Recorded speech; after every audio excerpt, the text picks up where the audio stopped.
मध्ये पोहे अर्धा चमचा तूप घालून कुरकुरीत होईपर्यंत भाजून घ्या. भाजलेले पोहे थंड होण्यासाठी ठेवा.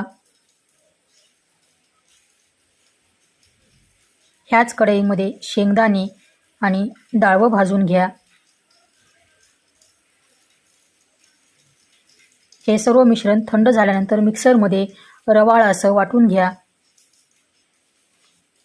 वाटलेल्या मिश्रणामध्ये काजू बदामचे तुकडे, किशमिश, खारीक खोबऱ्याची पावडर, अंदाजे 2 ते 3 चमचे तूप टाका. खिसून घेतलेला 150 ग्राम गूळ टाका.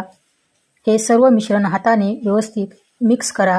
मिश्रण फार कोरडं वाटलं तर त्यामध्ये अजून 1 ते 2 चमचे तूप टाका.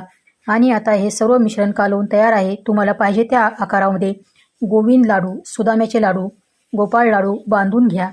जन्माष्टमीसाठी, कृष्ण जन्माष्टमीसाठी, गोकुळाष्टमीसाठी गोविंद लाडू, गोपाळ लाडू